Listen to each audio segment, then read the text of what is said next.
Cancer होना ना होना किसी के बस की बात नहीं है, बट कैंसर डिटेक्ट होने के बाद जो आप डिसीजंस लेते हो वो आपके बस की बात है। आप लोग कीमोथेरेपी क्यों चुनते हो, आप लोग रेडियोथेरेपी क्यों चुनते हो? क्योंकि आपके पास कोई ऑप्शन नहीं होता, आपके पास कोई ओपिनियन देने वाला नहीं होता, आपके पास कोई दोस्त, कोई हमसफ़र नहीं होता जो आपके कंधे पे हाथ रखे और बोले दोस्त एक बार एक सेकंड ओपिनियन तो ले ले, एक बार जो डॉक्टर ने कहा है एक बार उससे जाके पूछ तो ले कि जो वो कह रहा है क्या वो सही है, क्या वो आपकी ज़िंदगी की राह सही रास्ते पर ले जा रहा है या सही दिशा दिखा रहा है या नहीं। आप जैसा किया जाता है, आप इतने डर में होते हो, आप इतने भय में होते हो, आप इतने सहमे हुए होते हो कि आपको जो समझ में आता है आप वही करते हो। बट क्या वो डिसीजन जो आप ले रहे हो वो आपको सही रास्ता या सही दिशा में ले जा रहा है, ये आप नहीं सोचते। आप उस दोस्त, कोई एक हमसफ़र, कोई मेडिकल फ्रेटर्निटी का कोई आपका जानने वाला जो आपको कंधे पे हाथ रख के आपको बताए कि आप शायद ये जो डिसीजन ले रहे हो ये आपके लिए हित में है भी या नहीं। किसी को ब्लड कैंसर हुआ, ब्लड कैंसर में उसको बोला जाता है कि आप एक काम करो, बोन मैरो ट्रांसप्लांट करा लो। अब बोन मैरो ट्रांसप्लांट का बिना जाने कि बोन मैरो ट्रांसप्लांट में कितना सक्सेस रेट्स है, कितनी उसकी कितने पेशेंट्स हैं जो बोन मैरो ट्रांसप्लांट कराने के बाद कितने साल तक जीवित रहते हैं और कितना अच्छा रिस्पॉन्स आता है, ये कोई नहीं पूछता। ठीक है डॉक्टर साहब कर लीजिए, ठीक है डॉक्टर साहब जो आपको ठीक लगे आप कर लीजिए। और सब कुछ करते करते करते करते आप फिर हार मान चुके होते हो।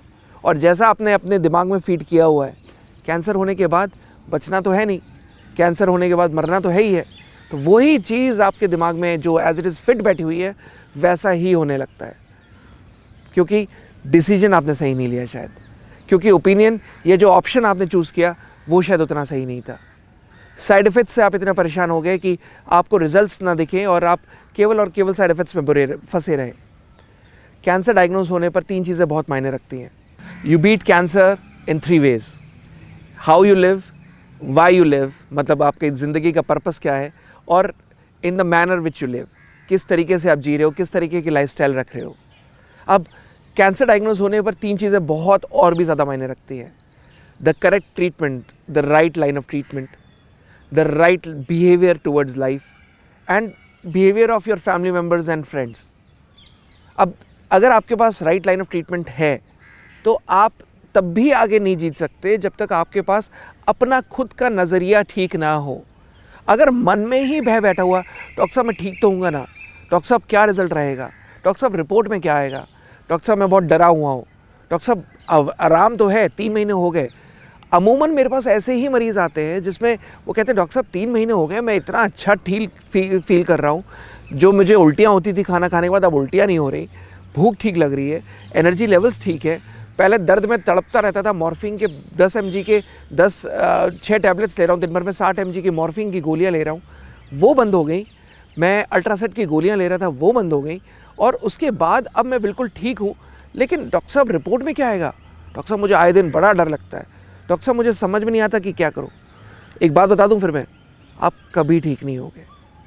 अगर भले ही right of line of treatment भी है, लेकिन अगर आपकी एटीट्यूड टुवर्ड्स लाइफ ठीक नहीं है, अगर आप डर और भय से ही सोचे बैठे हो, कभी ठीक नहीं हो सकते। अगर ठीक होना है तो ये तीनों चीज़ें इन सिंक लाना बहुत ज़रूरी है, तीनों चीज़ें मिलानी बहुत ज़रूरी है, तीनों चीज़ों को आपस में एक मिलन होना बहुत ज़रूरी है। कैंसर में आप किन किन चीज़ों से परेशान हो? कीमो के साइड इफ़ेक्ट्स आ रहे हैं, ठीक हो जाएंगे। रेडिएशन के साइड इफ़ेक्ट्स आ रहे हैं, ठीक हो जाएंगे, आराम मिल जाएगा। आप खुद कहोगे कि डॉक्टर साहब उल्टियाँ आनी बंद हो गई, डॉक्टर साहब ये तो जो इनको जलता था वो आना बंद हो गया, डॉक्टर साहब इनको खाना अटकता था और बार बार दर्द होता था निकलने में, वो ठीक हो गया, कोई वॉमिटिंग नहीं हो रही, पेन नहीं हो रहा, ये सब में आराम आ जाएगा। लेकिन आए दिन हम जैसे पहले मूवीज़ में देखते थे कि हम हमेशा सुनते थे कि पहले इनकी जीने की उम्मीद ख़त्म हो गई है, दवाइयाँ काम नहीं करेंगी, पहले इनकी जीने की उम्मीद ख़त्म हो गई, इनकी जीने की उम्मीद जगाओ। इनके केस में दवा और दुआ की ज़रूरत है। यहाँ पर आपने दवा के साथ दुआ भी जोड़ दी, बट आपने कभी समझा नहीं कि अगर किसी ने जीने की उम्मीद ही खो दी है तो दवाइयाँ भी काम नहीं करती। हम हमेशा मूवीज़ में देखते थे। आज आप समझ पा रहे हो कि क्यों उसका इंटेंशन है, क्यों उसका रीज़न है। वो इसीलिए है कि अगर दवाइयाँ भी तब काम करती हैं जब हमारी जीने की अप्रोच ठीक रहती है, जब हमारा राइट एटीट्यूड टुवर्ड्स लाइफ ठीक होता है। अगर आपने पहले ही हार मान के बैठ गए और पहले ही सोच लिया कि भाई मुझे तो बचना ही नहीं है, तो आपको कोई भगवान भी नहीं बचा सकता। और अगर आप चाहते हो कि डॉक्टर अपनी 500% लगा दे, तो वो आप तब करना है जब आपके अंदर ये उम्मीद हो डॉक्टर साहब ये इसकी विल पावर बहुत स्ट्रांग है। अगर आप 100% लगाओगे ना, मैं 500% लगाऊंगा। बट अगर आपने 100% क्या 50% लगाना है तो मैं 500% भी लगा दूं, सारा बेकार हो जाएगा। अगर आपको ठीक होना है ना तो एटलीस्ट आप 100% ये सोचना शुरू कर दो कि भाई मुझे ठीक होना है, मुझे ठीक होना है, मुझे ठीक होना है।